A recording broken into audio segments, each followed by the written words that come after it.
something else. Well, we had last year, we bring in all these vendors for the expo, and the afternoon of the expo, it was 7 to 5. Everyone went out. How long did you from the class understood what, so April, I'm saying, no, one talking about.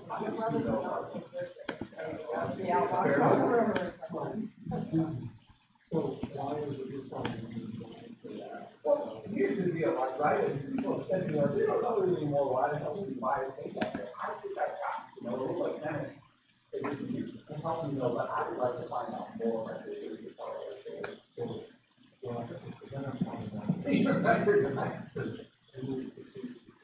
Yeah, I know they're doing that, right?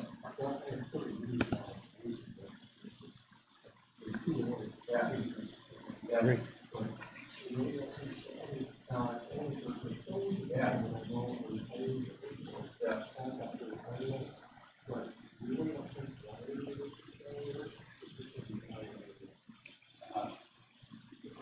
No, I don't know how to tackle it. Yeah.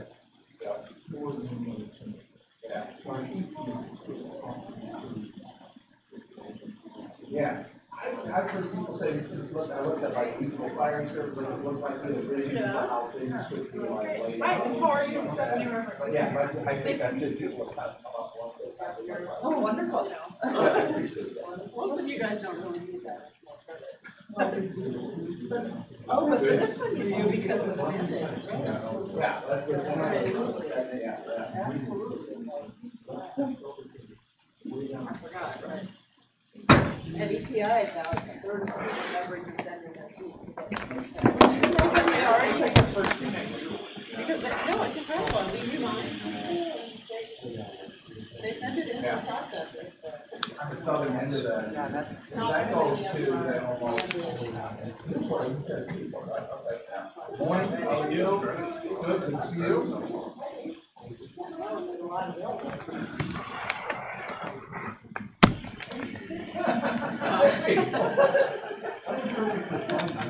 Oh, yeah.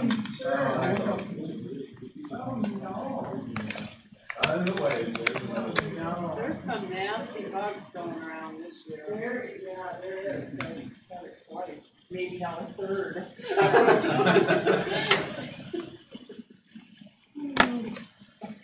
I missed about 10 days at work in January. Different. Yeah. 7 days one time, 3 days another time. And I mean, I was able to do a lot from home, but I can't think of it in my career. Maybe because I could work from home a little bit from getting completely informed. Yeah, I stayed home longer than I would have back in the day when you were in the I know. Yeah. Mine didn't technically, they did the flu test and it wasn't flu, but I mean, I'm so tired to take from mono. Yeah, I have mono again. Yeah, I haven't had mono since you were a teenager. I know. But I was that tired. It wasn't anything. It was some kind of nasty virus. Yeah, it was going around.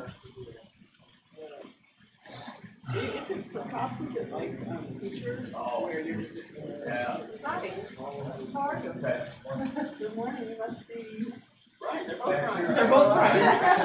I get you to sign in for I'm Susan. Right. Nice to see you. This one's for you and that one will be for us.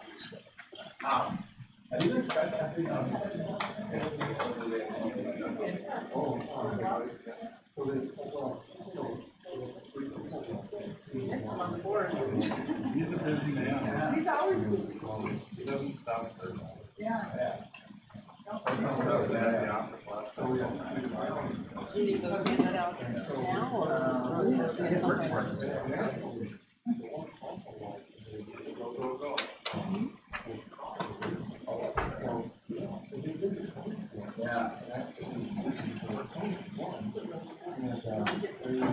how are you, Chief? Shift a It's little. been a couple of years. We will shift. Well, been a while. Down in Rochester. Yeah. Up early then, huh? Yeah, well, man, take care of it, get out for the weekend.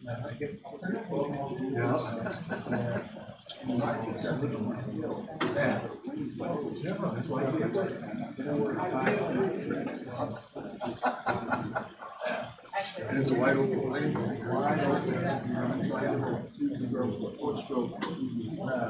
One stage lower than here. I didn't think, I mean, I have one long driveway and that's it. There, he's like four cars.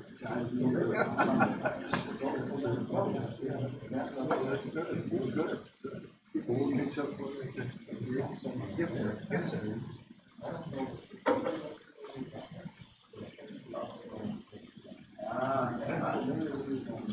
Okay. Yeah.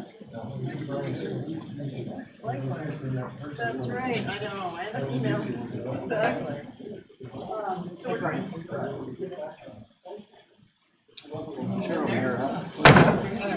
Yeah.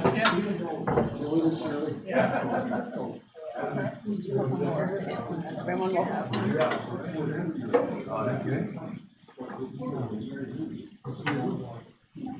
Oh, okay, so you do it good.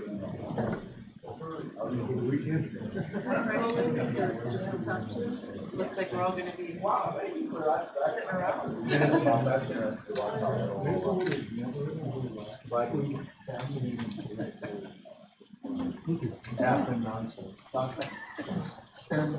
Years ago, we went through Yeah. crazy time. Well, yeah, right, come to that other. Plan when we're working at work ethic and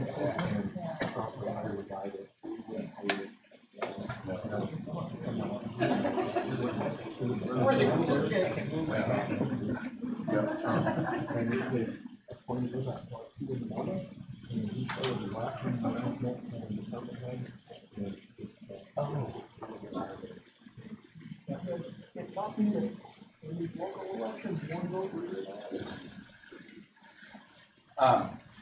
We're actually early. Gotta be all here. Yeah, I know, well, that's the thing, is everybody here? Oh, because I'm supposed to introduce. Oh, wonderful. Which I'll probably do it, if people wanna get going, so, because, you know. So, hello, my name's Andrew Wittenberg, I work for the Chiefs of Police Association. Susan Engel is our Director of Operations, we work for the Chiefs, and Andy Stugman, who seems to be hovering around the legislature a lot of days or whatever, I think will actually join us at some point as well, but for now, you're gonna do a quick hello from me. The bathrooms are right outside that door. We actually have coffee, so if you didn't get coffee, you want coffee there. You know, you guys from the public safety, coffee. So, can I tell the story? The first time I ever met you, which earned my undying respect for you. Oh, sure. Last fall, I'm driving up to Staples to Sourcewell, and I walk in at 5 minutes before. Where is the instructor? Learned out that we had a little wires crossing. He was in Camp Ripley. We learned very quickly how fast you can drive from to Staples. I am like so impressed. Like he called me along the way, told me what county road you were on. I'm like, oh, I know where that is. And you walked in and like you started teaching immediately. And we left on time. Yes. Like I still tell us, I think it was incredible. So I love this guy. This is great. So yeah, so I'm going to let really Andre tell you a lot more about him. But you have done now a couple trainings for us, I think, over the course of the years. Now is the Chief Diversity Officer at Mayo Clinic in Rochester, but has a history of teaching here, especially I think a position with Anoka County, and then you are an author and do the other, work with other groups as well. But we're happy to have you here. You're actually going to be in another training, I think, this afternoon up in Maple Grove. So yeah, I don't know if you want to have people introduce them. We're a tight, cozy group. But, No, we certainly will do that. Yeah. So awesome. Let's get to Thanks it. for being here. So just a tad bit more about me and this training. So I have never been a police officer. So I can't tell you how and what that is like. I've had interactions, and so I can share those things. I think one of the things that we do have in common is that we're all human beings, and so that's the approach that we'll take today. is talking about what our humanness can offer us. So there's that, and yep. So it was at Anoka County for about 7 years. Doing, or maybe 6 years. Doing great stuff. It felt like maybe 7. Doing great stuff there. Taught middle school, high school, college, graduate school. So I've been in that kind of education space. So there's that, and we'll learn more about each other as we kind of go through this training. So one thing I'd like to do is have each of us kind of give our name, and obviously our department, and most of the departments I'm familiar with, like Crystal and your Big Lake, is that right? Cool. And Crystal. Oh, Crystal. Okay, cool. And Blaine and Maplewood. All right, cool. So yeah, so give me your name and your a story about your name. Okay? So like either how did you get your name, or the story behind your name, or what your name means. And even if you don't have something that you think is good enough, you can make it up, because I wouldn't know the difference anyway. Right? So would you mind going first? So what's your name? And then Dave Plum, I'm the commander, overseeing investigations. And if my last name is Norwegian descent, I am probably not. I was adopted. I was put up for adoption upon birth. Was owned by the people of Minnesota for a couple, 2.5 years. Lived in a group home in South Minneapolis. Was adopted by a farm couple of four. So if you see my parents, my dad is about 5. My mom is 5. So you'll see that there's not a great deal of structural. Yeah. Thank you for sharing that. That's a powerful story. Right? My name is Brian Danny. I'm going to Street. And my family originally was from Eastern Europe.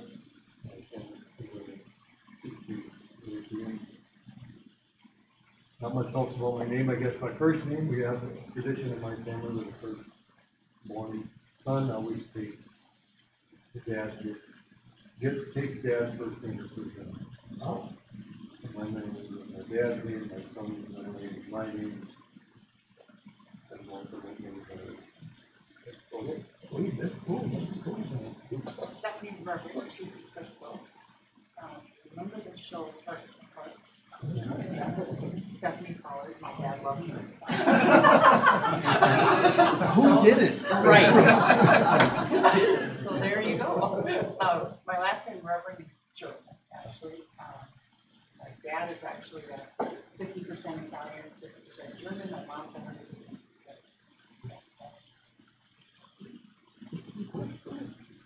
I'm Brian, Deputy Chief Crystal, and a little glimpse into my dad's chemical use as a young adult. There was a pretty heated argument. This is the family story. Right. There was a pretty heated argument in the house when it came time to name the firstborn. My dad wanted to name Bonzo. And my mom doesn't know exactly why that was. However, it was. I mean, I grew up as a '70s kid, and so Bozo the clown was, which I don't think there was a relation, but I don't think my dad connected the dots that would have been really a full addition to the childhood story. Yes. If my mom wouldn't have won the argument. Thank God for mom. Go mom. Sam Olson with Big Lake. I was named after my mom. Yeah, my grandpa on my mom's side, Samuel Davis. And we lived down in Fairmont, Minnesota. And my aunt, my mom's sister, lived up in Big Lake. And about a year after I was born, they had a son, and they named their son Samuel Davis as well. And with their last name, not with Big Lake. A couple of years later, we moved up to Big Lake, so my cousin Sam was always known as Little Sam, Big Sam, and now he's bigger than I am. Everyone's going to throw that in. Cool. Andrew Wittenberg, and the last name is spelled B-O-R-G, so I grew up with Wittenborg, and up until last year, we thought maybe there was some Scandinavian going on in there, but you know, the family member did the whole ancestry thing, and come to find out, we can find the guy in Germany who moved here, and all the things that happened along the way, like the different spellings and the different religions and the different all of that stuff. So I actually realized that the cemetery in which I played cops and robbers, I have ancestors buried there that I never realized, and it was blocked from my house. But Wow. I recently discovered were there. So amazing how like things get redone. That's cool. I thought you were going to say you found out with 23andMe that you're African. Oh yeah. Wow. Now that's a wrong. Yes, please. Sure, I'm Susan Engel, and, my parents wanted to name me Stacy, but they thought Stacy Engel sounded too much like Stacy Stengel, or sportscaster or something, and so they settled on singing as an actor, and every kid kind of admired their name, so. You're part of that popular name of that time. Yeah, so my name is Andre Koen. I was named after my grandfather, whose name is Bert Parker. And so my mom won the battle of Richmond, and so, but she did not think I looked like a Bert. So she took his middle name, which was Andrew. And the thought of me being called Andy was not something she was looking forward to. So she dropped the W, and I ended up with Andre. And I also lived in Ohio. I grew up in Ohio. I was born in Ohio, Dayton, Ohio. And the folks at that particular time weren't very sophisticated. So my middle name was supposed to be McHale, like McHale's Navy, like the television show. Unfortunately, the closest that the folks could get was Michelle. So my legal name is Andre Michelle Koen, which makes me seem very, Neapolitan, right? So I roll with it from time to time. So if you ever see aliases, it's not that I have an alias, it's just that, whatever. So cool. Now, hopefully you can tell that I'm prepared for a conversation around kind of diversity and inclusion and cultural competence and all that kind of stuff. Because I have a PowerPoint presentation. And at the top of that PowerPoint presentation is a link. So if you have questions or comments that you may not want to share out loud, you can get on your phone or your device and click that and ask a question or pose a thought, and I'll see it here on the screen here. So it's kind of a private thing if you want to be private, or if you just Andre, you went too fast by that, so let's come back. I can see those notes right here. The other thing is, so you are the executive leaders in your organization, and so it does me no good to just run through my stuff without actually helping you solve problems or address issues in a critical way. And so I want to be that platform for you. Again, I've come prepared with stuff. We can talk about those things. But more importantly are the things that as leaders of individuals in your department, I want to address your concerns today as best I can. And so are there some things that you were hoping we might talk about, or that you'd like to talk about, given the space that we have today to kind of talk about diversity and cultural competence and all that kind of stuff?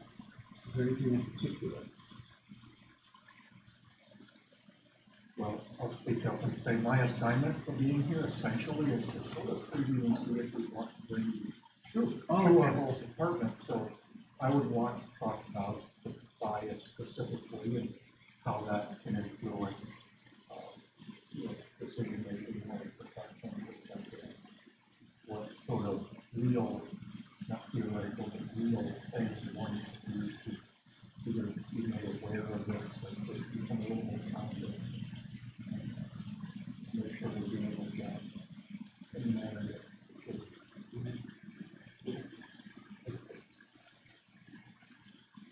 We read a lot about that field of analysis, improvement and visible standards and everything else. Do you have enough energy to try and invest in that? I want to look our existence, only focus on with our existence, the bias, the people on college, to get through the existence that we get. There's just so much trying to improve. And there's so much emphasis on that sometimes the people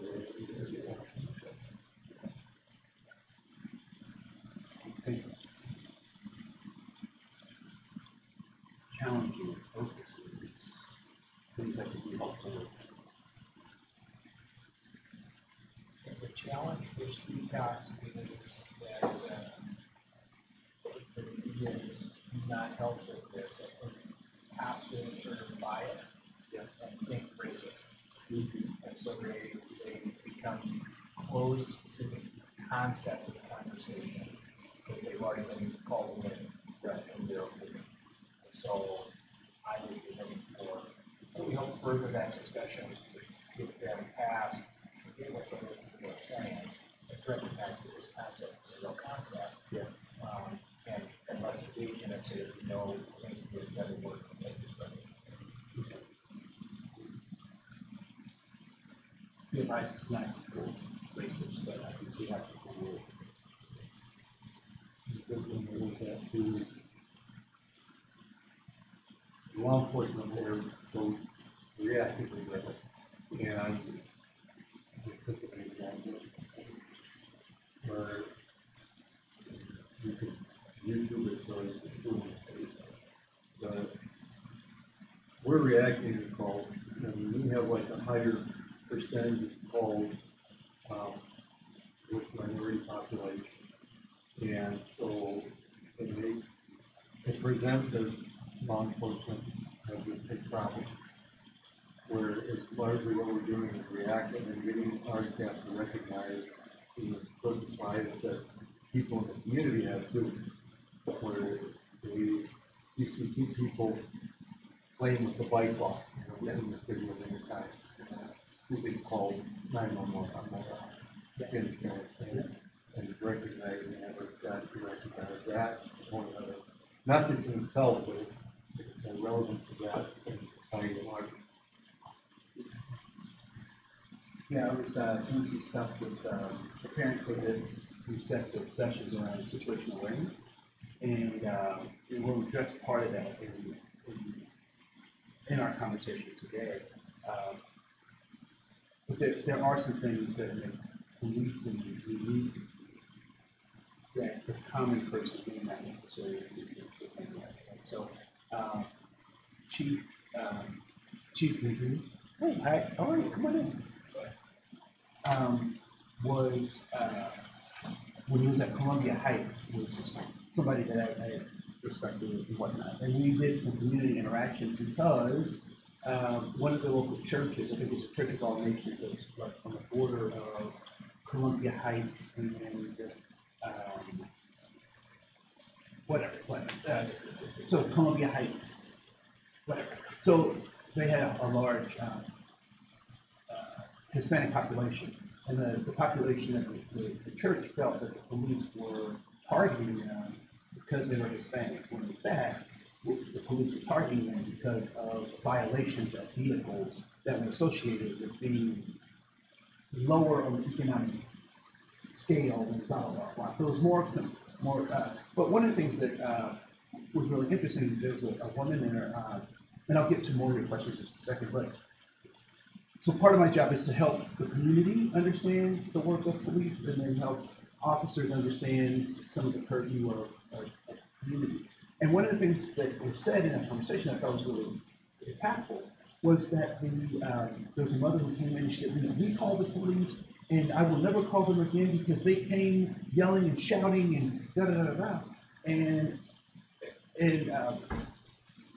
one of the officers there, Officer Nightingale, said something I thought was very profound. He said, ma'am, why did you call us? And she said, because my sons were, and da, da, da, da, da. He said, did you have control of the situation? She said, no. He said, ma'am, when you call us because it's out of your hands, it's out of your control. So we come in to take control. And that really helped reframe for me kind of why things happen the way they do. So, so I thought that's important kind of to your point. Other things that you would like to either talk about or have some concerns about, or ways I can be helpful.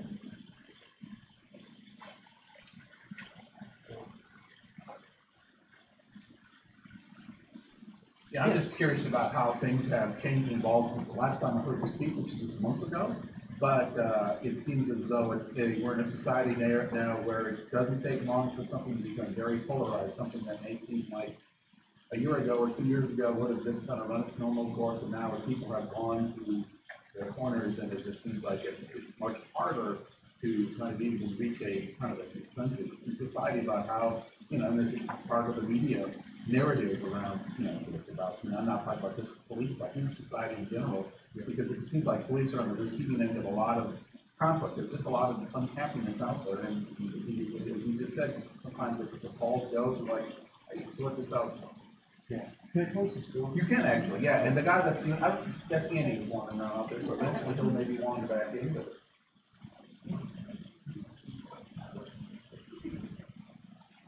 And so who are you? Oh, yeah, okay, yeah, Rob.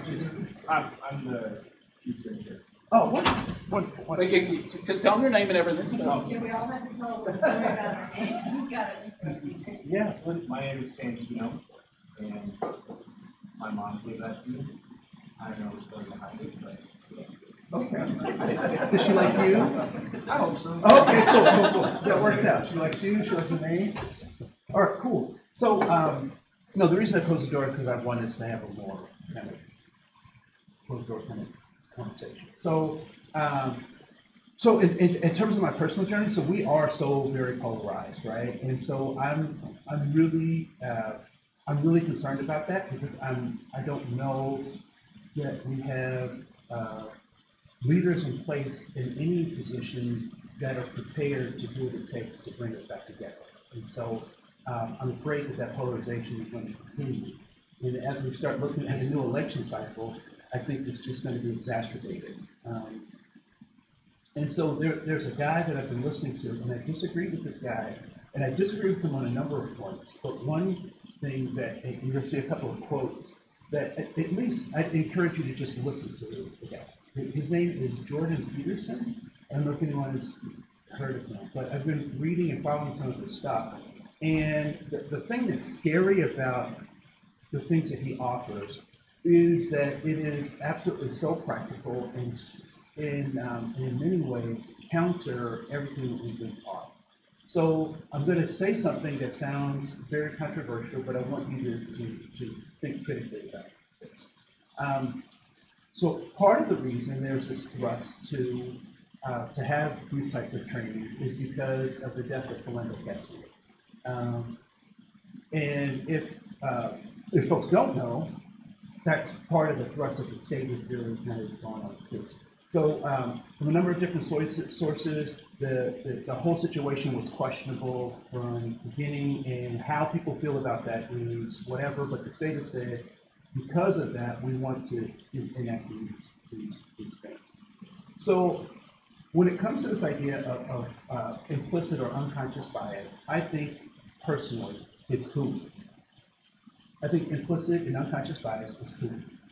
And what I mean by that is, I'm not saying that it doesn't exist. I do believe that it exists.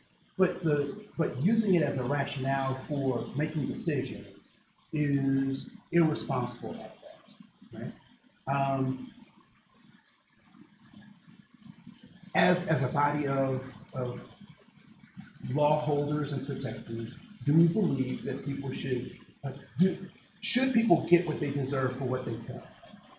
In most cases, we can say yes, right? So there's other places where we can offer mercy and other stuff, but for the most part, people deserve, should get what they deserve. Simultaneously, so one of the things that is offered by Mr. Peters is this idea that we are accountable for what we do, right? So my dad was a pastor. He was a Black Panther. and then he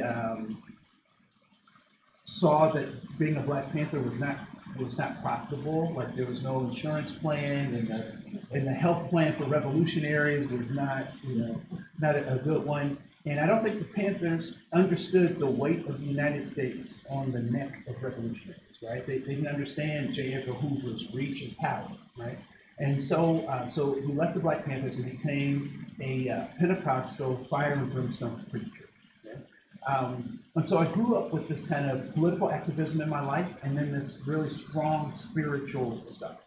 And so you may hear things that sound like preaching, and it's not my fault, it's my Father. Right? Simultaneously, you may hear things that sound political, and they are, because I have a political leaning, and it's called the Constitution of the United States. So I lean upon that. And one thing I would encourage you is that if you are interacting with a trainer or training to bringing those in, and they don't bring up the Constitution, what they're selling may be questionable. Right? Because that is a document that separates us from other nations and allows us to have this conversation, right? 1776, the Declaration of Independence was penned, and they said, we hold these truths to be self-evident that all men are created equal, that they're endowed by their Creator with certain inalienable rights, that among these are life, liberty, and the pursuit of happiness. Wonderful words. Anybody disagree with those words? Okay, cool. No, wonderful words. Simultaneously, as that is being inked and penned, what is also happening? Slavery of specific folks, right? Slavery of Africans being brought to America, slavery of indentured servants from Europe. Typically, the Irish were brought in. The Slavs were brought in as indentured servants as well. What else is happening? So we had that. What else is happening? We're taking land from the indigenous people, right? From Native Americans, right? What else is happening? So we just ended the Revolutionary War. So those words that were written, who were those words written for? Who could participate? White who? Male property owners. So who's not in the picture? Women aren't in the picture. Right? So as beautiful as this picture is, there's a lot of people missing. The majority of white people who were in the United States at that period of time, were the majority of them landowners?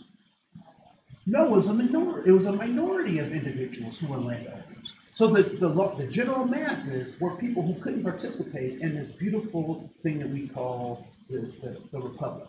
I'm not trying to retcon history or whatnot, but I am asking us to think critically about what we're trying to do. Because what people try to sell you on is this diversity stuff that is based on guilt, shame, and blame. But you should do this because you owe me something. And you don't owe anyone anything, but to love them and to make sure that the Constitution is prevalent in their lives, right? They have access to the Constitution as it pertains to their lives. And so when we talk about this kind of stuff, we're going to talk a little bit about implicit bias and cognitive control. So I said my dad was my pastor, right? And so one of the things that, and I grew up in the 70s, and in the 70s there was a show called The Flip Wilson Show.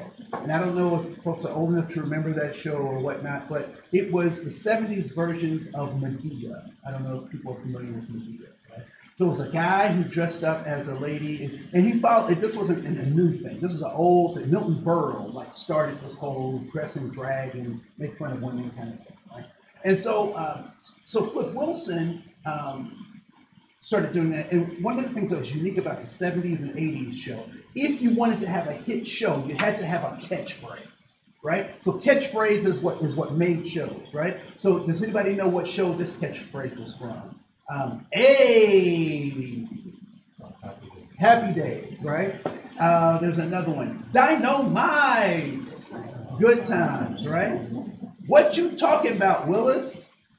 Different strokes, right? So all of those shows had these catchphrases. And so Flip Wilson's show was very much the same. And his character's name was Geraldine. And Geraldine would find herself in these kind of Lucille Ball kinds of convoluted, interesting mayhem, right? And so she would find herself in all these situations. And then when they would get resolved, the question would always come, Geraldine, why did you do it? And the catchphrase was, the devil made me do it. And then the laugh track would come on and then they'd fade to black, right? So I would find myself doing things that my father didn't want me to do, or just being disobedient, or just being a kid, mischievous, right? And so I tried that one day with my pastor father. He said, boy, why did you do that? And I said, the devil made me do it. Now, I don't know if you can imagine what might happen as a result of me claiming that the devil dictated my behaviors, but my father ultimately did not find that to be a positive response. And so in your own household, do you think your parents would have gone with this idea that the devil, something outside of yourself, compelled you to do something like that? They would beat the devil out. That's right. Right? And I'm not condoning violence, but that times were different then, right? And so when we talk about implicit bias, oftentimes we let that sit as if it is enough, when in fact what we need is cognitive control. Right? I don't know about you, but many people are afraid of spiders or snakes. And for me, it's mice, but not the mouse itself. It's the scurrying of the mouse. It's the little, that hits me, right? So as long as it's still or it's open, I'm good. But it's the whole scurrying across the floor is just, right? So, but I have to have cognitive control, right? So I can't lose it every time, lose control, lose my composure every time I see a mouse that's scurrying across the floor, or I wouldn't be able to be effective. The same goes for this bias, this implicit bias that we have. We have it, but we have to be in control of it. And we have to be in control of it because we're human beings. We are Homo sapiens sapiens. The ones who know they exist, right? So any of you have those Apple devices, right? What's the icon for those Apple devices? It's an apple with a bite out of it. Does anyone know what the ramifications of that are, or why? Why would they choose that?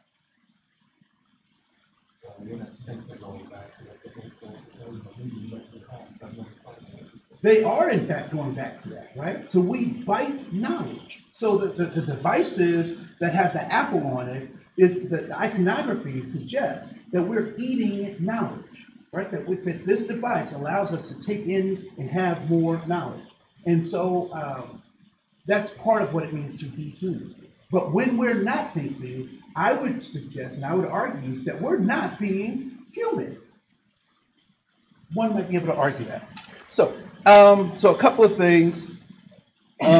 Our agenda and outline so that folks can see what we've done and what we've covered.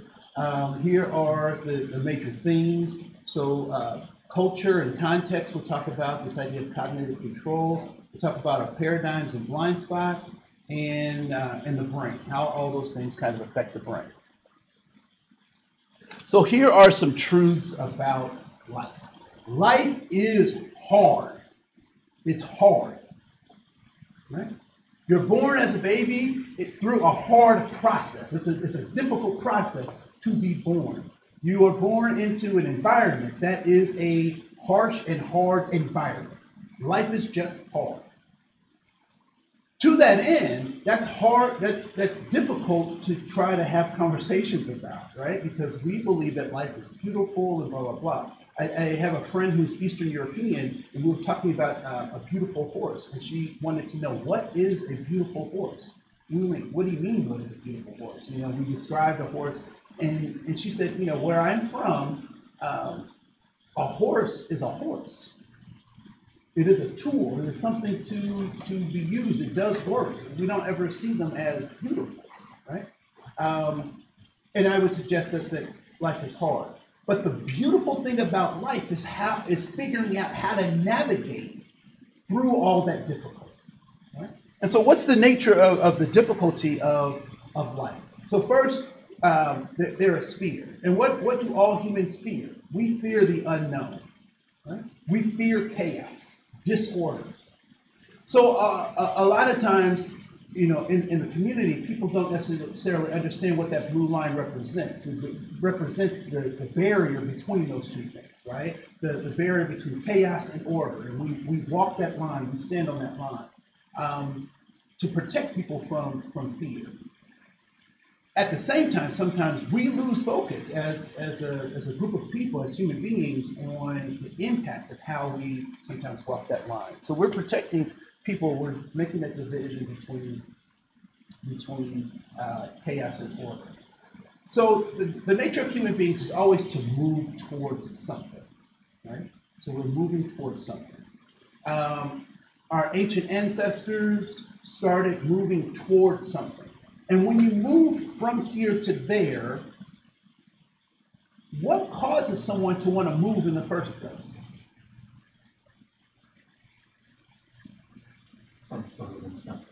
So there's some kind of incentive, whether positive or negative, right? How many of you have moved out of your parents' houses? Why? Yes. Being independent, do your own thing whenever you want. To do your own thing, to be independent. So you were pulled or in some cases pushed to a there, right? So oftentimes here is suffering. If I stay here forever, I am now suffering. And so people say, or how people choose to move is to move from here to there with the hope of what about there? That it's better, right? And so if there is better, are there many places I could go? Are there many theres that I could go? Right? Can I choose all of those theres? No, I choose one. Why?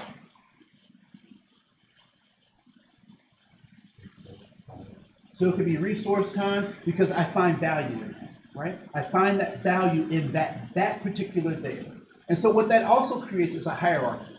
And so when we start thinking about implicit bias, we think about cultural competence, in our human interactions, there is always a hierarchy that gets formed, which means if there's a hierarchy, that means that there are the haves and the have-nots, the do's and the don'ts. And so diversity becomes an important part of just recognizing that this is how we operate as human beings. I know this is a little esoteric, but we'll get to some meaningful stuff in just a second. So getting there is difficult, and staying here is also difficult. Okay? So life is hard. So what I'd like you to do on your the front page of your handout is to write down 5 values, 5 things that you value. 1, 2, 3, 4, 5. So there are 5 circles. Write down one thing that you value in each one of those circles.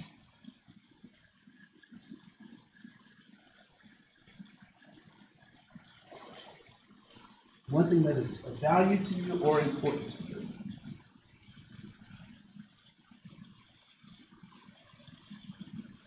So it could be cabin, concept, justice, freedom.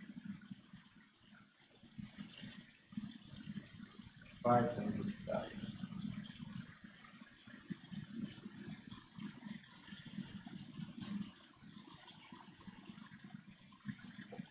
All right. Looks like most people have 4, if not all 5. Let's play a game. The game is very simple. What I want you to do is I want you to find 2 people in the room who share or have one of the things that you have down as a value, as their value. And so if you have things that are similar, like I have nephew and you may have father, that's similar, so I'll sign on that. If you have things that are that you agree with, you see on someone else's paper and you agree with it, I want you to sign that too. You say, oh yeah, that's a good idea. All right? So I'll give you, so it's 2 signatures for each one, so you have 5 circles, 5 values, 2 signatures for each one, means you'll have a minimum of how many signatures?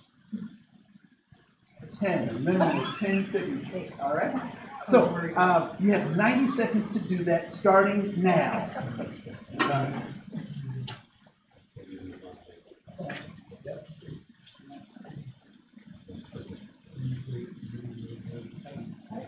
Oh, I'm supposed to sign yours?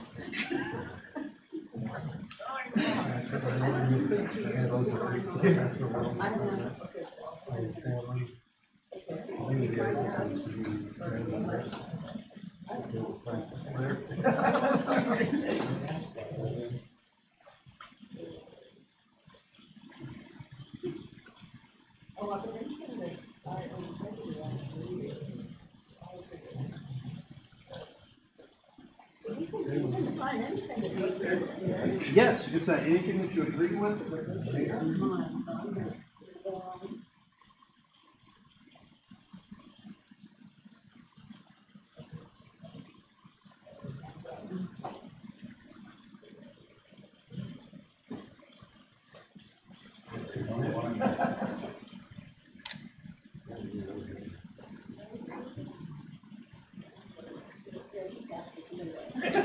I love Susan. Just pass it.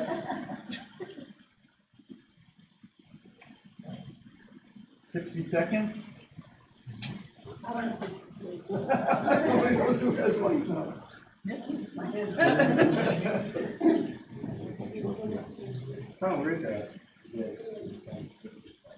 That's kind of weird. That's kind of weird.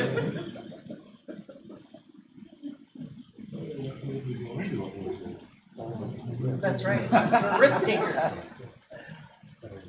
I think.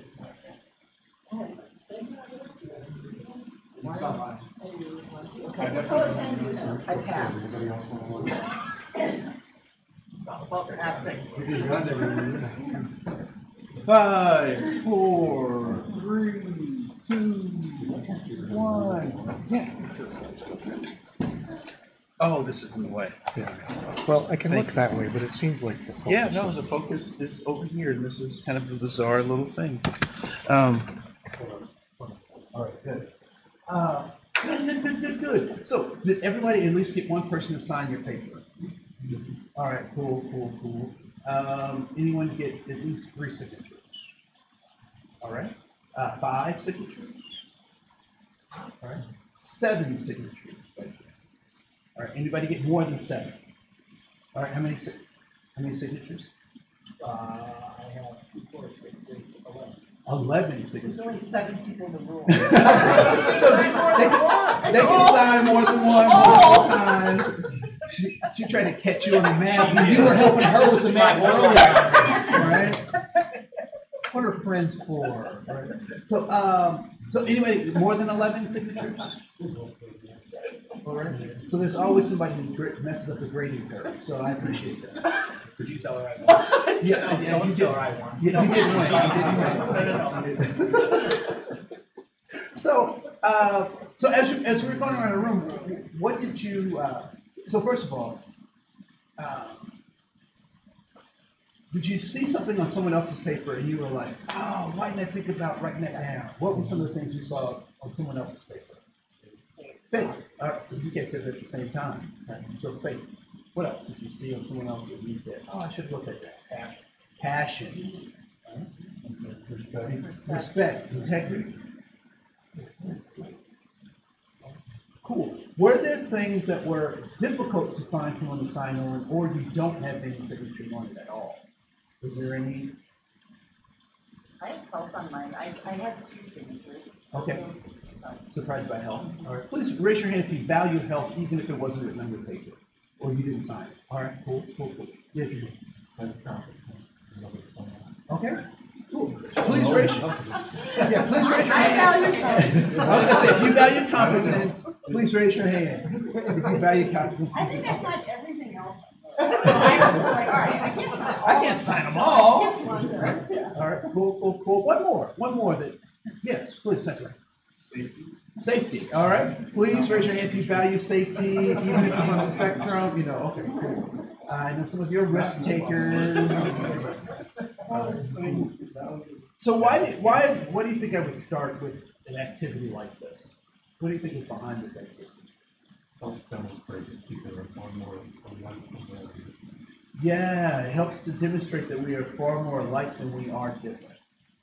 And so one thing I'd like you to do is, somewhere on that paper, is write this new or a different definition of diversity, one that I think is more helpful. Is that diversity is the recognition of our commonalities and our differences at the same time. So we are very much alike, but we are also very different.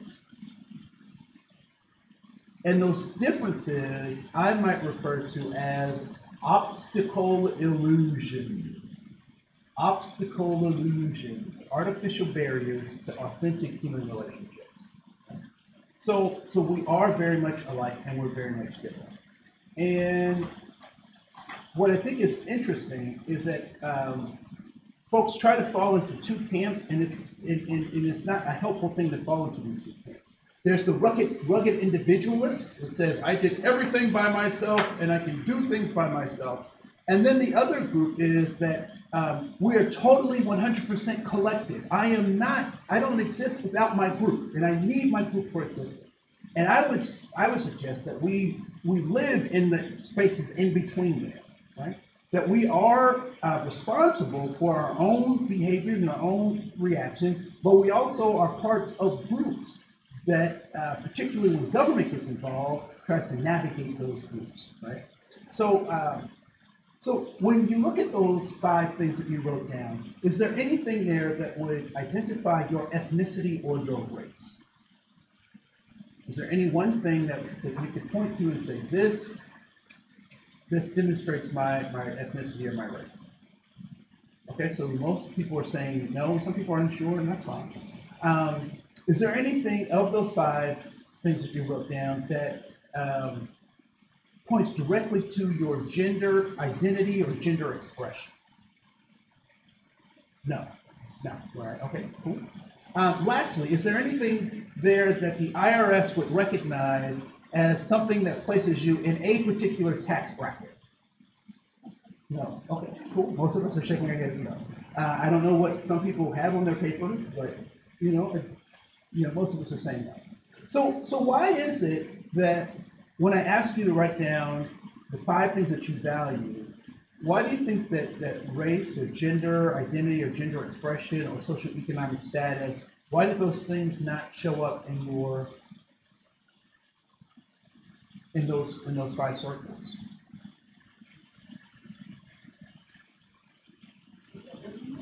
We're bigger than that? What does that mean? I'm certainly bigger today than I was yesterday in size. So what do you mean by bigger than that? My race, my gender, my profession, my income bracket is a small sliver of what I'm coming in and values and the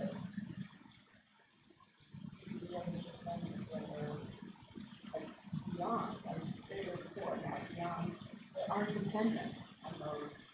That aren't dependent on those values. Aren't dependent on those categories. On those categories, okay? Other folks. People again.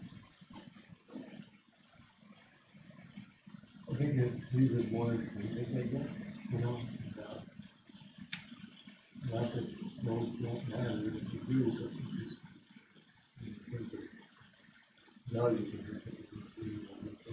Yeah. they're placing a lot more value on things I have control. I don't have control over whatever I necessarily I am, or how tall I am, probably. But all the rest of it is not, it's kind of value. This is a fact because there is. What did I ask you to do? What was the assignment? Write down 5 things that you value, right? I'm not suggesting that we don't value our race or gender or our socioeconomic status. What I will say is that we value those things that we wrote down on a piece of paper oftentimes more than we value those other things.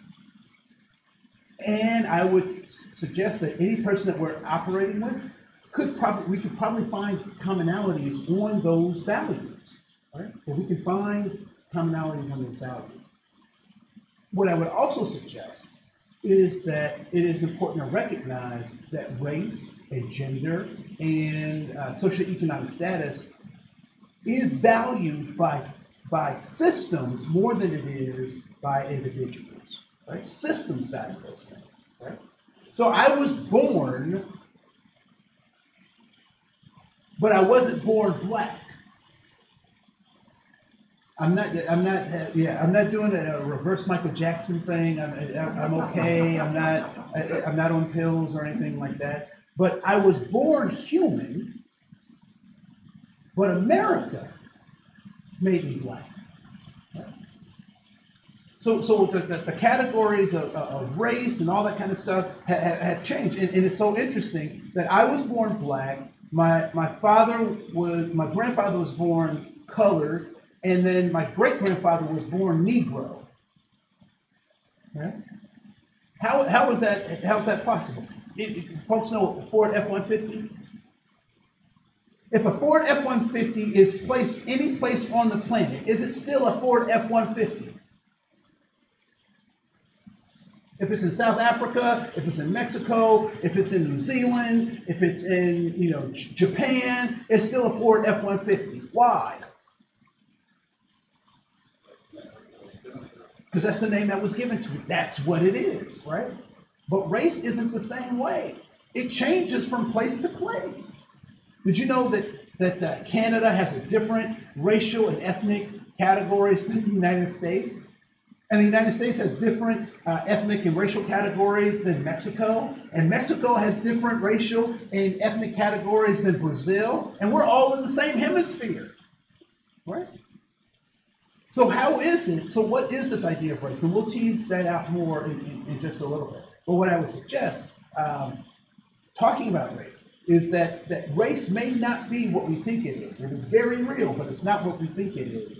And so once we understand what it is, then we can use it more appropriately, or understand how it's being used in different ways, right? So those 5 things that you value. So what I'd like for you to do now is to look at the bottom of that page, and I want you to count the number of triangles in that image. How many triangles do you see?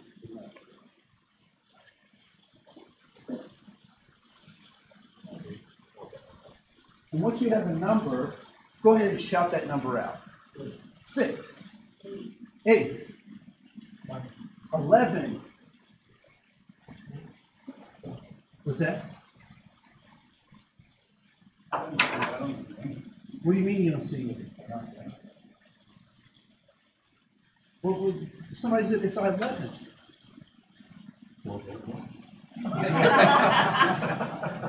So what constitutes a triangle? A 3-side shape, right? A 3-sided shape. How many 3-sided shapes do you see in this diagram? How many triangles are there? None. So what happened? How is it that some people saw 11 triangles and other people saw no triangles? Better at math? We filled in the gaps with what we thought. We fill in the gaps with what we thought we would. And so this is the place where implicit bias lives. So it is very real, right? So this is called Gestalt psychology. And many of you have taken psychology classes and that kind of stuff. But Gestalt psychology is how and why icons and logos get formed the way they do, right? Because they speak an image beyond the image, and then we fill in the gaps. So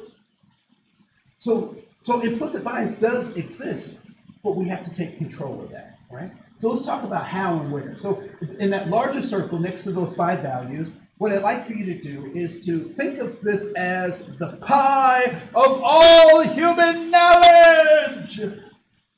Okay, it's a little melodramatic. What I'd like for you to do is to cut yourself a piece of pie the size of what you know of everything there is to know. So cut yourself a piece of pie the size of what you know of everything there is to know.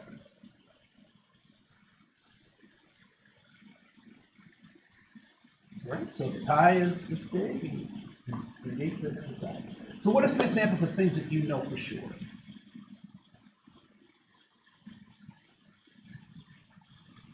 What do you know for sure?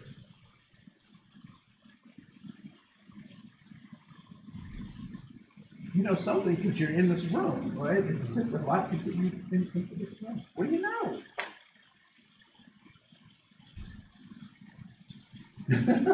It's a hard question. There are lots of things to choose from. Just 3. You know you woke up this morning, right? What about cold? You know that it's cold outside, relatively, right? One more thing you know. Oh, here. That we're all here. All right? Cool. So those are the things that you know. What I want you to do now is to cut a second piece of pie. And this will be the size of what you know you do not know. What you are aware of that you don't know. So for example, I know that I don't know quantum physics. I know that I don't know Mandarin Chinese. And I know that I don't know how to fly an airplane. Right? So those are things that I know that I don't know. So I want you to cut that second piece of pie. Now, some of you will say, well, that's the rest of the pie. There's a third piece that we'll identify in just a second. So save room for that third piece. The first piece was what you know. Yep, the first piece is what you know. The second piece is what you know you don't know.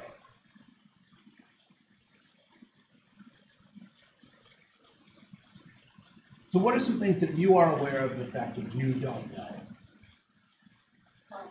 Car mechanics. Raise your hand if you also know you don't know car mechanics. All right, cool. Both my hands go up on that. Used to be able to work on cars, but now there's all the computer systems on that. All right. Something else that someone knows that they don't know. Medicine. All right. Please raise your hand if you know you don't know medicine and how to do surgery or fix something. Okay. Right. So we have what we know. We have what we know we don't know. And what do you think that third piece of the pie is? What we don't know, or our blind spot. So if you can write that word blind spot, the 2 words blind spot in that third piece. So if we put all of those pieces together, we put what we know we don't know, and our blind spot together, all that whole pie we might refer to as a paradigm. Right? So if you could write that word next to the circle somewhere, paradigm. Paradigm. I used to say paradigm. I was hooked on phonics. It worked for me. But as you, so what is a paradigm? Because oftentimes as leaders, we're asking people to shift or move or change their paradigm. What do we mean by that? Their viewpoint, their perspective, how they see things, right? And so whose responsibility was it to give you your first set of paradigms, your first worldview? Your parents, your family, your guardians, the people who raised you, right? Some of us were lucky enough to choose our parents or have our parents choose us. Others of us not so lucky, and I got stuck with who I got.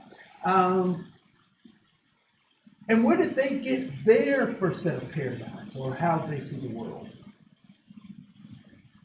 From the same. And the next generation also got it from the same groups, right? So, have you ever received a copy of a copy of a copy of a copy of a copy of a copy?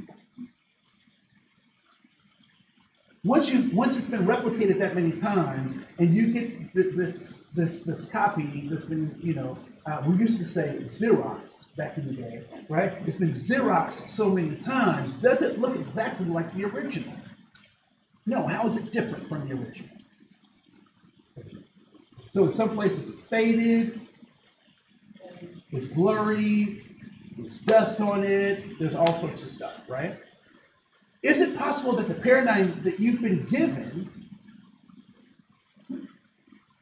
is far from the original intention of how and why it was developed, right? Here's another example. Brazil nuts, right? Brazil nuts. And I actually found out Brazil nuts are not nuts, they're actually seeds. So a Brazil nut is, for those of you who don't know, is about an inch or 2 inch long, wood-covered, kind of mahogany-covered nut. And you usually find it around holiday times in the fall and in winter. And it has another name. And people refer to this Brazil nut by its other name. And some people don't know that it's called a Brazil nut because they use the other name. Are people familiar with the other name of Brazil nuts? No? Okay. So some folks refer to those nuts as nigger toes. I'm not sure how they came up with that. I don't know if they were podiatrists or how they became such an expert on the Negro toe. But that's what they call it. And the people who used to call it back in the day when they called it that, did those people invent that saying? No, they didn't. They called it that because that's what people called it then. And so now, if someone were to call it that, what would we say to them? Yeah, that's inappropriate. That's not what we call it now. Why? Because it's different times. Paradigms have shifted. There is a reason that the dinosaurs are not here now in their classic form, right? The T-Rex. The T-Rexes are not here. Why? They couldn't shift with the context, right? And so when we talk about, why are we doing this work? Why is it important to even think about this stuff? Because the context and landscape is changing. The way you do policing today is not how it is dramatically different than how it was done even 10 years ago, right? Many of you, when you started your career, the things you had to know then and the things you have to do now is vastly different. You have to be therapists, you have to be counselors, you have to be community mediators, you have to be, in some cases,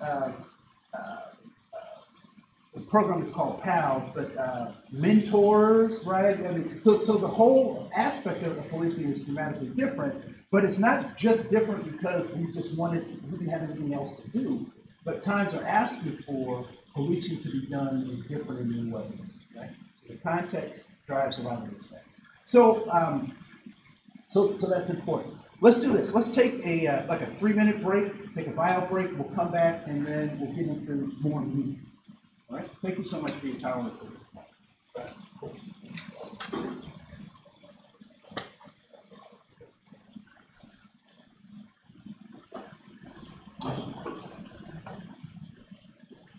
What was the coffee? Oh, yeah, right on right there. Oh, I didn't bring my cup in. Oh, cool. But it was what it said? Right here.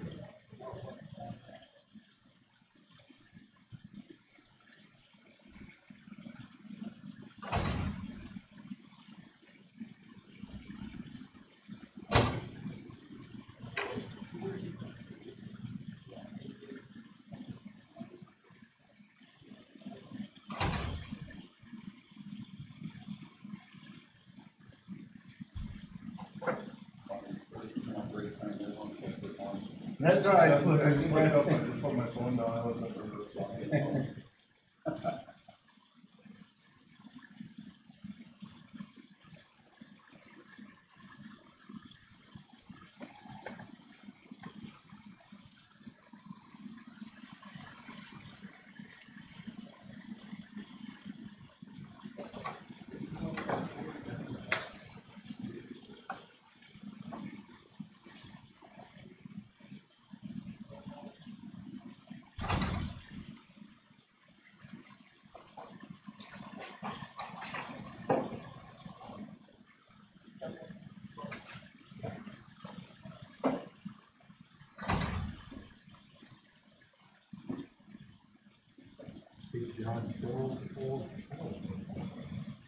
But that's not, oh, I didn't catch that. Okay, I didn't know that was there. Well, you take the Roger. I didn't know it was just a name, I'm like, I didn't know that was job. I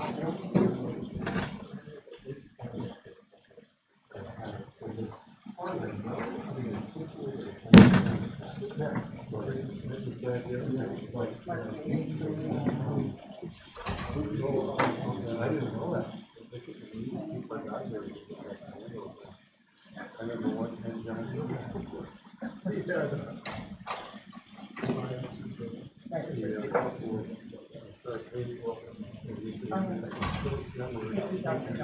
No, I just saw that. I said, I don't like that. Right.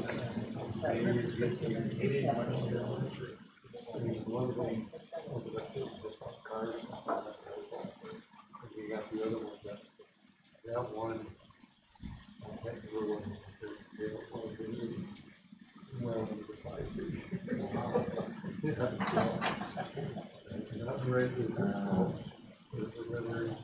so I just did that, now it's going to that.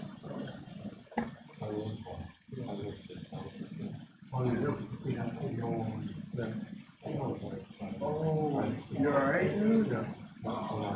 My son. Yeah, I gotta watch. Yeah.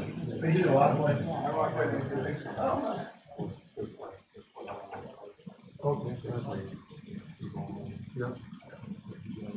So here's just a short, a little plug for you guys to think about.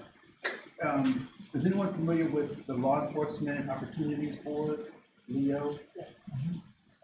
So LEO has scholarships for young people who want to go into law enforcement. And so if you know of folks, or you're looking at some of your community resource officers, and they need some money for school and that kind of stuff, they can go to the website is LawEO, and they can apply for some scholarships for law enforcement opportunities. So that's a small little plug. So we'll get right to it.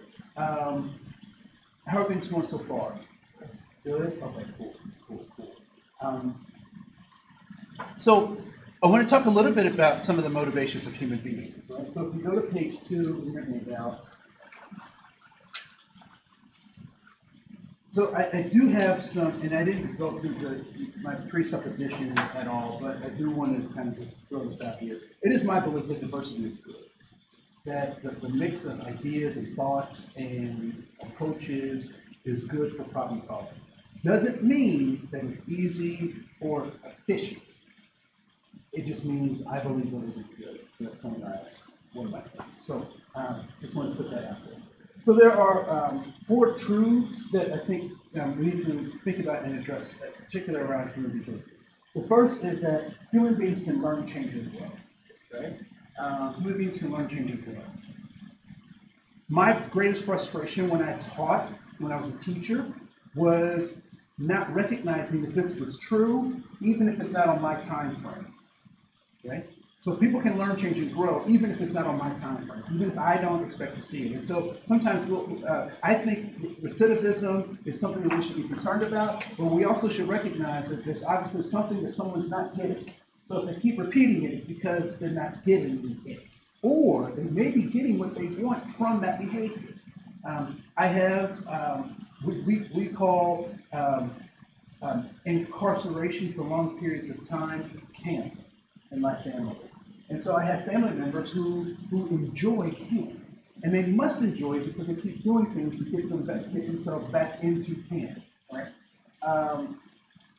I also believe that there's some psychological and some emotional things that they don't get on the outside that they do find benefit on the inside. And so I'm not suggesting that that is true about everyone, but I know these particular individuals have had some challenging experiences, and I can see how that structure may be that they find beneficial to them, even though they didn't get it at ways that most of us would not suggest, right? It's not our choice. So people can learn, change, and grow even if we don't see evidence of it, right? So all we have to recognize is that the process works. If I plant a seed in the ground, all things considered, I water it and make sure it has ample sunlight, I don't have to check it every 5 minutes, right? Because I know that the process works. And at a certain period of time, if it hasn't worked, then I can go back and change and augment or do things to help that process. Second is that people do what they think works even when what? Even when it doesn't work, right? People do what they think works even when it doesn't work. But why do they do it in the first place? Kids falling out in the store, I'm sure you've seen them, right? Why are kids falling out in the store? Right, candy aisle, cereal aisle. What's that? Because the behavior is accepted. And what else? It's worked before, right? So the behavior has manifested itself and has worked before. People who are bullies, they are bullies because somehow they've gotten the idea that that's been effective for them in their life, right? So when will they change?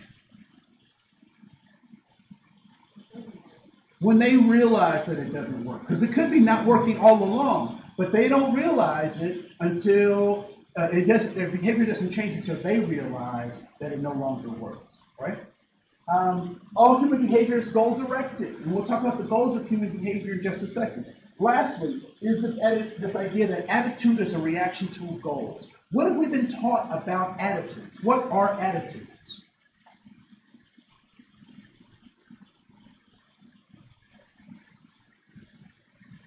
What are attitudes?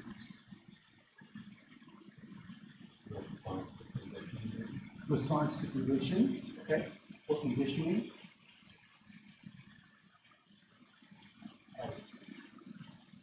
Anyone ever been told you have an attitude? What do they mean by that? It's usually not positive, right? Yeah, my parents would say stuff like, boy, I don't like your attitude. Go to your room till you learn how to act, right? So I get my act together and then I step into the hallway and I'd say, to be or not to be. I spend a lot of time in my room, right? That's not what they were talking about.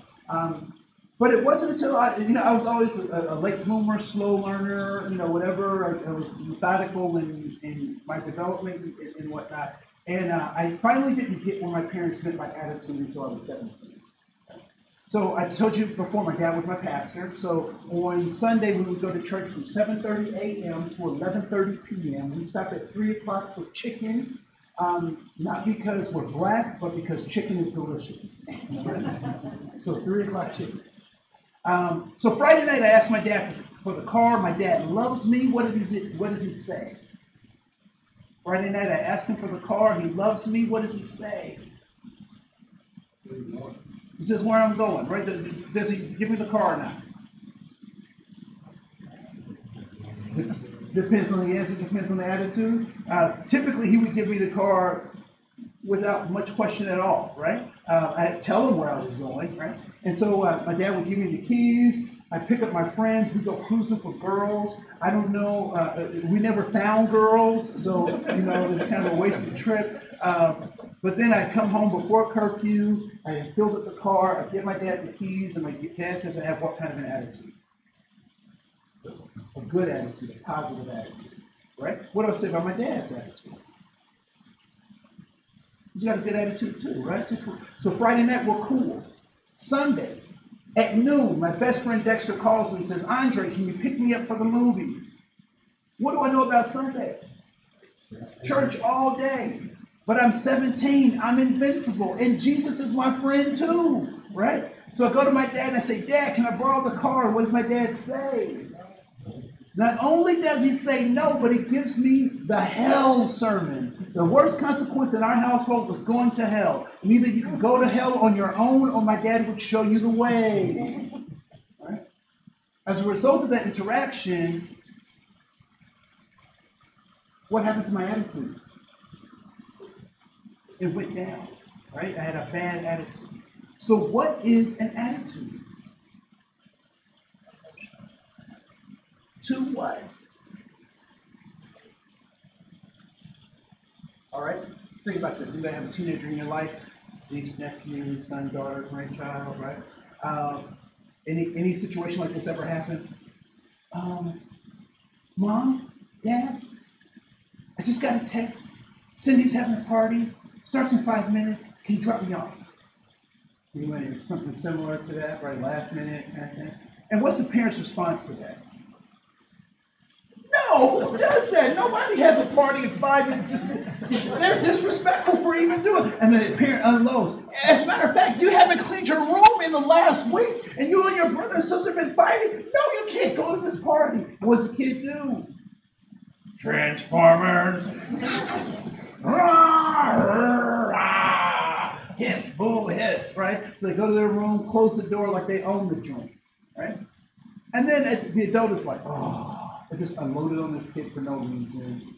You know, Cindy actually does need my kid's support because she's doing this acting thing, and you know, she just needs, her family's a good family. You know what? I'm gonna let this kid go. So you go to the kid's door, knock on the door. The kid says, "What do you want?" And you say, "Look,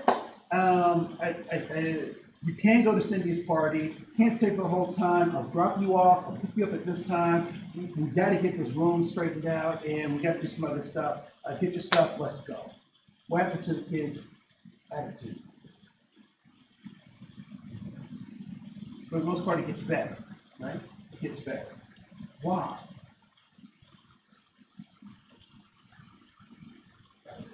They got what they wanted. So what is an attitude?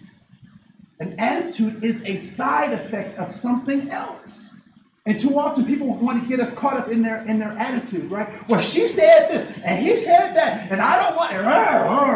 And they get all this theatrics, when in fact, what we should be focusing on is their goal. So when people get that goal, they have good attitude. So when I have neighbors who are at each other, before I even pay attention to the at each other stuff, I should be asking, what are their goals for even being in relationship with each other? So attitudes are the side effect of goal accomplishment. If people accomplish their goals, they have good attitudes. If they don't accomplish their goals, they have bad attitudes, right? So what is the goal of human behavior? And I would suggest that Abraham Maslow says that there are 5. I would suggest that we can boil those down to 3. That people are looking for significance, belonging, and safety. Right? I don't care how many coupons a restaurant gives out. If they're not able to meet people on one of these things, those coupons do no good. Have you ever been in a situation where you're getting lousy service or whatever, and they just try to give you a coupon, but they never take what you have to say seriously? They never resolve the core issue that the wait staff were disrespectful. They never provided a sense of safety for you in that space. Anyone ever been in situations like that where you got coupons as opposed to actually having the conversation that resolves the real thing, right? So significance is the concept that everyone wants to be recognized for what they can contribute. Right? My significance is in the fact that not only do I exist, but I can contribute to the larger group of society, or to my family, or to the environment that I'm in. So significance is recognizing that I have purpose and power. I was born. My birth was not an accident. Right? I was born on purpose and for a reason. And belonging suggests that I am in relationships with people who understand my purpose and my power. Right? So I want to belong. I want to be in relationships with people who understand my significance. And safety is just the concept that I want to be in an environment where I can be in relationships with people who understand my purpose. Right? So I can be mental, physical, spiritual, in environments of safety that allow me to connect with people who understand my significance. Why do kids join gangs? It's probably one of those 3 or a combination, right? Why do we go to work every day? Probably a combination of those things, right? I wonder how many of the values that you wrote in the first page fall under either support one of these three things or are a product of one of these three things, right? So our values. So what's the real problem with, so if a kid who's in a gang wants significance, belonging, and safety, and I go to work every day and I want significance, belonging, and safety, where might we come into conflict? Me and the gang member, where might we come into conflict?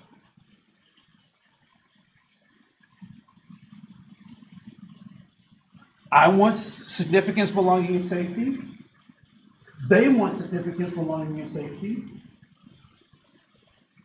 Where does our conflict come in? How we get there. Our methods. So one of the things that we have to recognize and help our staff recognize is that the things that I want as a human being are the same things that the person that I'm working with also wants, right? I've heard this, and I think it's an interesting statement. And this determines how people actually see the world. People act according to this. It is better to be tried by 12 than carried by 6. Do people know what that means? Okay, you've heard people say that, right? What is it suggesting?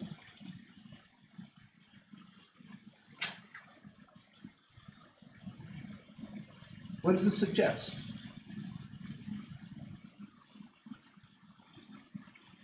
Does it expect to be more important than the house Yeah. Right? Unfortunately, in the community, this is how they experience the blue line. They don't necessarily see the blue line as the barrier between chaos and order, but they see it manifested like this, that it's better for me to cover my hide because it's me versus you, as opposed to us working together to figure out how to solve some other problem. Okay? I don't know what carry this is. I was like, what?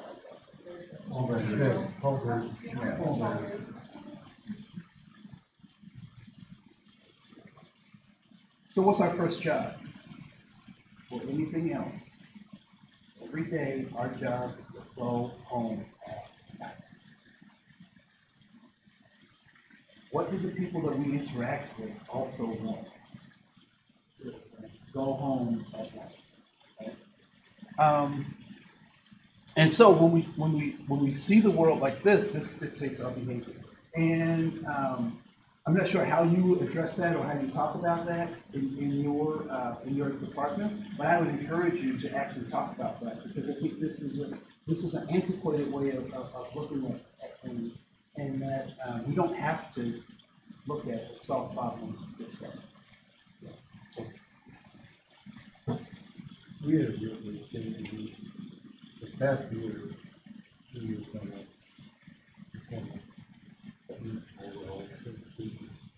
one of the things that we dealt with, and one of the biggest things that we preach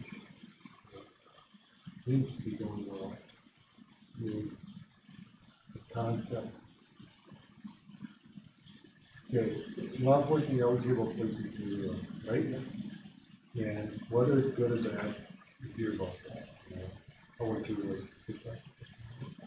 And we are trying very difficulty to get that concept because you're already put it in this concept. So even with our mission statement, it's inclusive that we are members of the community. It's a separate entity. I think it's one of the biggest problems we have in law enforcement. That as a whole, we still look at community relations as them. I'm not going to say versus us, because it makes one inherently, but it's easier. Even if you're trying to talk about positive relationships with other people in the community, you're still creating a disconnect right after that. And we are working very hard to try to change that paradigm. Whether that's right or wrong, I don't know what your thoughts on it. Yeah, no, I think that makes sense. I mean, I've seen in I have to say, because I spend most of my time in the metro, I've seen that manifested more so in the metro than I have in outstate. I'm not saying that it's not happening in Freedom, Minnesota. But I know that that was, Chief Ledoux is one of the folks when he was, particularly Columbia High School at Maplewood, right? And, was really trying to push this, we are the community, we're not separate. And so, I also know Blair Anderson up in St. Cloud is also pushing this idea that we are the community. So I think you're right in line with what needs to happen in terms of how we start thinking about this.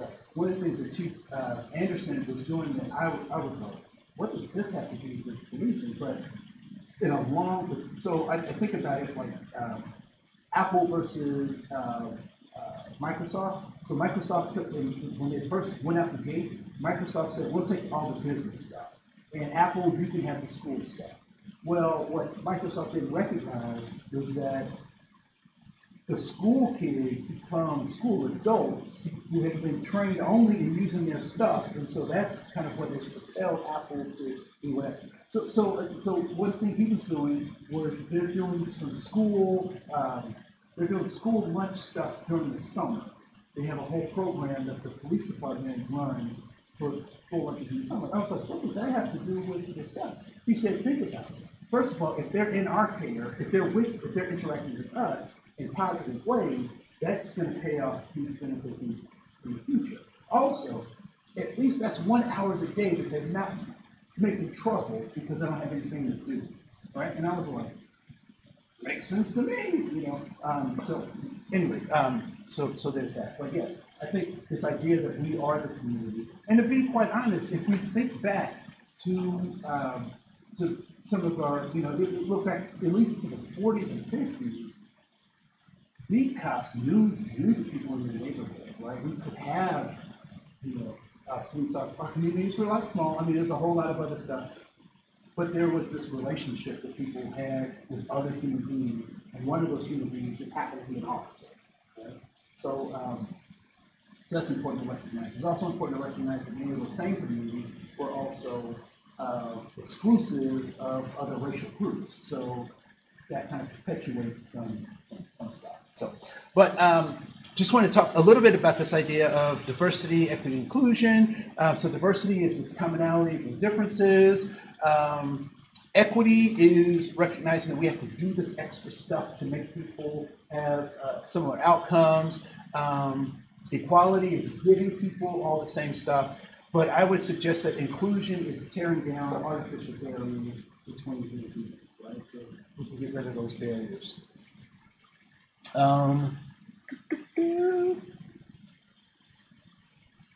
This is why we have paper. So let's go to page 2. Go back to page 2. What I'd like for you to do is just think about these groups of individuals and what groups have given you information about these categories, right? So the categories of groups of people, so your racial group, your gender, Native Americans, people with disabilities, LGBT folks, and folks of other faiths, right? So what have your parents and family taught you about your race, about your gender, about Native Americans, or people with disabilities, or LGBT folks, or faith of other traditions? What have your friends said, blah, blah, blah, blah. And I want you to do that in a particular kind of way. What I want you to do is I want you to put a plus where you have had positive interactions or they said positive things about those groups. I want you to put a minus where there have been negative conversations about those groups. I want you to put a 0 where you've never had a conversation about those groups. All right? So pluses, minuses, and zeros.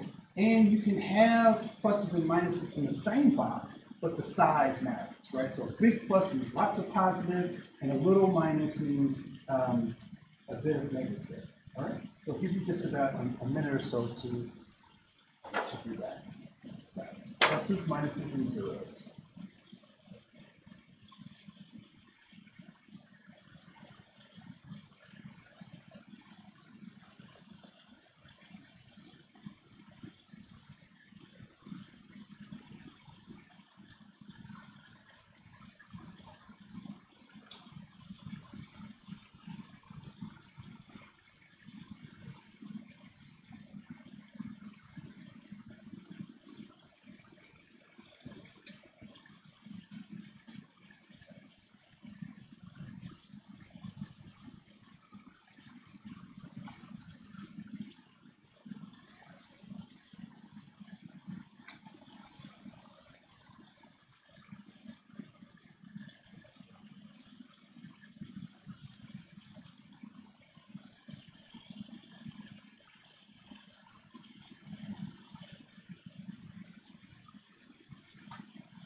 stop right where you are.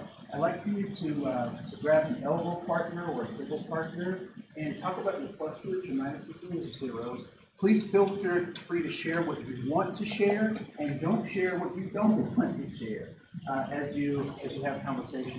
And I'll give about 3 minutes for that conversation. All right?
You know, actually, there. I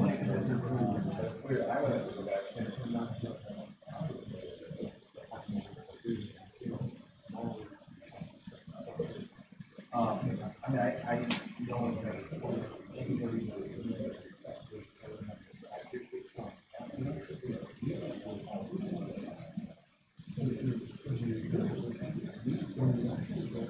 Yeah. 45-second wrap up.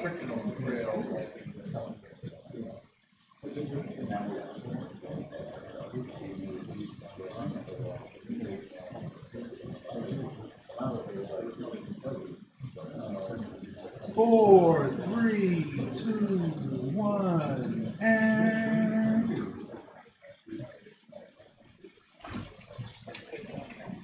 So as you were going down the list, putting pluses, minuses, and zeros, was there anything that came up for you as you looked at how you have been shaped to see the world?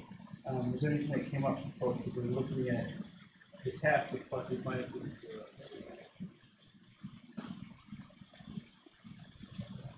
No, just reflecting on our own pluses, minuses, and zeros. Yeah. Well, for me, a lot, so parents do explicit conversations about any of these topics, any of these groups, so it's much more like indirect, kind of, like, from the atmosphere or something, like, it's very difficult, I found, to answer, because everything has, yeah. There weren't direct conversations, No, right? and I know that's some traditional privilege to not have a conversation about race or whatnot, but yeah, but I still feel a big impact there, even though they want a conversation, so it's really hard to kind of figure out how to work with that and what to do. Yeah, on the first page, right, we did the triangles, right? What happens when we don't have the conversation?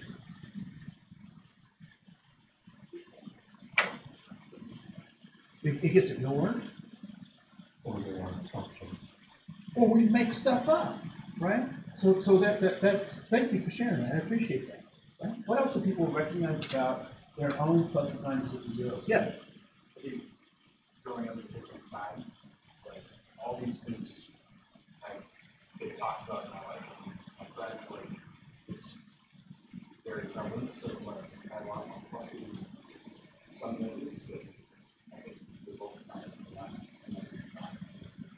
yeah, because you grew up in a different context than, say, myself, right? I can't speak for anybody else, but I would assume that there are some assumptions people would make about us that about our experiences being similar. But I would suggest that, given our age, that our experiences may be totally different in terms of how we even see the world on some particular things, right? Would you technically be a millennial? Z? Okay, cool. Just checking. I mean, like people talk about what you study, you don't expect to say anything wrong. Like because of that you study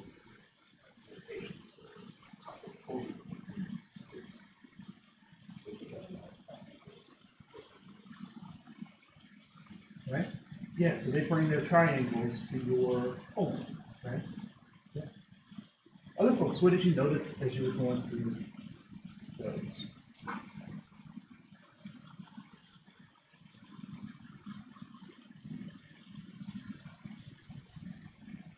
This isn't a new revelation for me, but I grew up as a biracial kid in the seventies. We knew biracial in the north in the seventies, so I remember elementary school not really having a group. Fortunately, I had two parents who were really good about that. Forget them if they don't want to interact with you for whatever reason. Yeah. But I remember very distinctly that, you don't really, this isn't really where you need to be. Yeah, you definitely don't need to be here. I remember that dynamic. Yeah. The other part of that dynamic is for my grandmother who grew up in this, she grew up in Alabama and she was very dark skinned woman. And we had biracial kids in our family. And my grandmother would always say, black is black. Right? Not taking pride in that, but not having the nuance to understand what that might mean for my cousins who also have another part of that. Like, so it's great that they're black just like the rest of us. But then, so that is certainly a conversation that we have now that we could have back in those days. And so context is important. And I would submit to you that context is actually everything. If you don't understand a person's context, you don't understand them. Because their behavior makes sense within its context. You know? Other things that people notice about themselves or thought about that exercise. Would this be an exercise that would be helpful in the body of your officers? At least be critical thinking. I think a lot of it comes down to friends that may have a bias towards somebody, they're still friends with it, but they're not saying they're not critical about it, about how much they're trying to, they're actually, so it's just, I think it's our job as leaders and the community or whatever it is that we people and sometimes it's not going to change somebody's mind. Yes. They're threatening on hold or whatever, but I think it's our job to stay down and trying not to do that. Trying not to have somebody having a bias or something. And to tell people that you will have a bias, right? So one thing that we don't have, and I'm saying we because I'm talking as if I'm one of you, which I am not, and I just want to be clear about that. But one of the things that a luxury that you don't have is that you're never off. You are always, because of the oath that you've taken, you're always on. And so it's interesting. I had some police officers who I didn't know were police officers until I got a subpoena to show up to defend their stuff. They had taken one of my courses, and it's an online course, and we did all this stuff. And I didn't know they were officers until I got a subpoena to defend them in some kind of case because they took my course and used that as a point to say that they weren't accused of doing what they did and whatnot. But what they failed to realize was that they're never off, right? So all of their behavior is cataloged. And so, so the kinds of stuff around the diversity stuff has to be more than just what I do at work or that the work is making me do it. But I have to start to embody that this is something that is necessary for a civil society. And so we got to figure out how to do that stuff. And I'll talk a little bit more about that in just a second. So one of the things one of the places I find very difficult to interact with is media. It appears to me that media is really operating from this place in gray, right? That, a lot of kids who watch too much TV come across shows like Cops and all its variations, right? Bad boys coming for you, And most of us know that none of those, or many of those cases, can never stand up because the cameras. Is that a true statement that many of those cases typically don't go anywhere other than TV? Is that, or? That's probably true in general. In general, English, I would get it down to true. Okay. Okay. So, but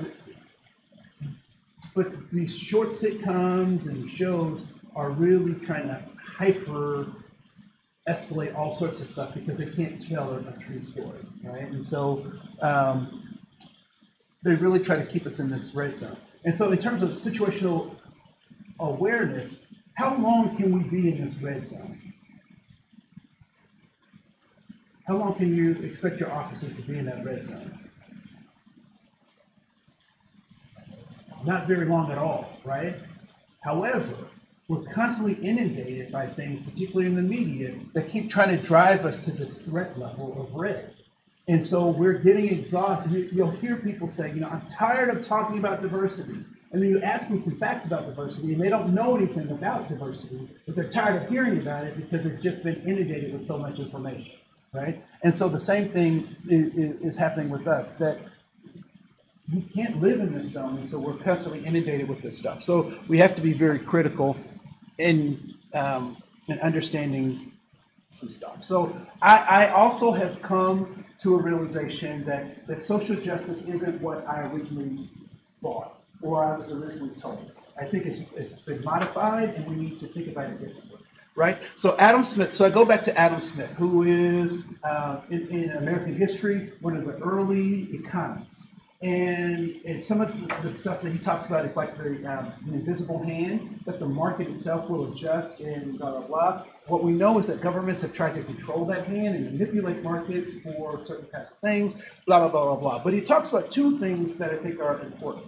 And one is justice and what he calls beneficence. And beneficence is this moral imperative to do good to do good to other people and for other people because it's good for me, right?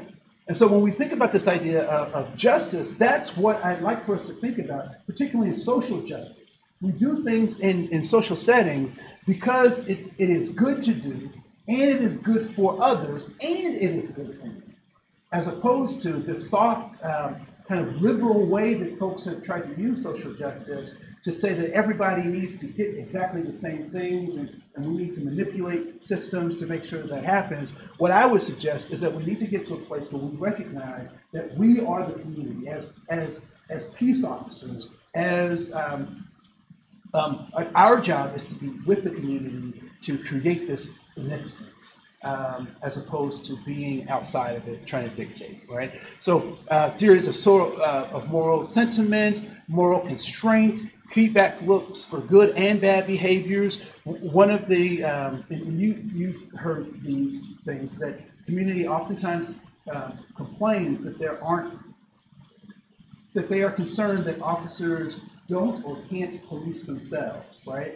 That there aren't feedback loops. So part of that is telling those stories about what those feedback loops might be for our departments. And then free will is this idea, is also part of this commitments, right? So we do this not because we're compelled to, but because we're compelled to, but we're not mandated to do those things. So So that's some of my new stuff that I'm working through myself. Right? So let's go to page 3 in your handout, which is this idea of cognitive control. So I want you to look at that picture. It's entitled American Girl in Italy. And tell me what's going on in that picture.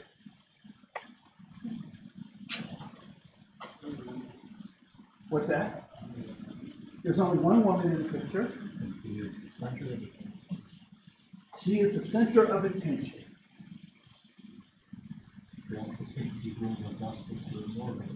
And she's doing her best to ignore that attention.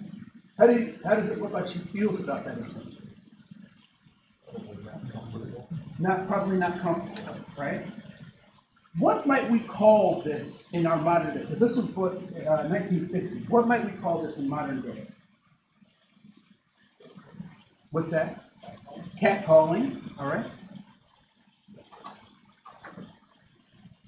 What else might this be labeled as? What's that? Harassment. Harassment, right? And particularly sexual harassment. So herein lies the problem. Is there anything that is happening in this picture that is illegal? No. Are there things in this picture that are happening that aren't quote unquote right, that aren't helpful for the growth and development of human beings? One could argue, yes, possible, right? But there's nothing illegal happening here. What's the point? So when we talk about, particularly when I did affirmative action stuff at the county and other places, we would talk about the difference between impact and intent, right? So impact, the law measures impact, right? There are certain things you cannot do. Now, what kinds of things would cross the line and make this illegal? Make illegal activity happen? If someone had touched her, right? What else? Certain kinds of comments, right? And people get the First Amendment confused because they don't understand the context, right? What's the context of the First Amendment? The government. That's the context, right? So you can say whatever you want to say against this government without retribution, or we've taken that and really stretched it out of proportion. But that's a whole other conversation, right? So impact is important. So people will say, I didn't, you can't take a joke, right? And I don't know if you've ever heard someone say that and they make some kind of derogatory remark about another group of people or another gender or another way of being, and they say, well, you just can't take a joke. Well, some jokes, you're right, I can't take, right? Because it's the impact that matters. So a person walks down the hall and someone swats them on the behind and they're not on the softball team together. What do we call that? We call that harassment, right? And sexual harassment. Now, what if the person, and so then what happens next? What typically would happen next in either your organization or another organization? What would be the next step if someone did that? And they reported it. What would be the next step?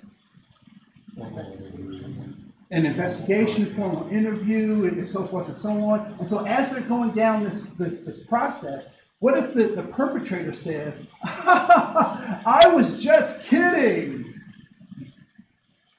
Does that change anything about the process? No, it doesn't. Why? Because we're measuring impact, right? So when we're having these interactions, we have to have cognitive control and recognize that our behaviors have consequences. But also intention is very important as well. But intention comes after impact, right? So when we think about this idea of intention, it's really about personal relationships. How many of you have ever received or given a macaroni sculpture? Or made a tie or made a thing, right? When that is given or received, where does that thing go? Where's the place of honor in the home where many of those things end up? On the refrigerator, right? For all to see, right? Why? Why does it go to that place of honor? Why don't we put it on Etsy or eBay? Why don't we try to sell it?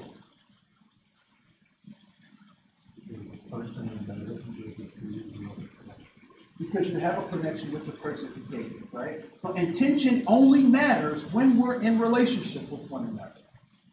So we go to a call and it's an aggressive thing. We have to take control of it. Do they care how much I care? No, I have to go in and take control of that situation, right? So my impact will be large. But what would ever happen if I came back later, after things had settled down, and I came back and I said, we knew, work with me. We knew that must have been scary for all you guys. How's everybody doing? We took care of the situation. How's everybody doing? How might that change how people see what we do, right? So intentions do matter, and that's how we build those relationships, right? We take cognitive control. At this, here's a car, and we obviously know where the blind spots are in the car, right? And anybody drive a Hummer? Okay, because the whole thing is a blind spot, right? The Hummer is a blind spot in and of itself, right? Are those blind spots in the cars that we drive, are they our fault? Are we to blame for those blind spots?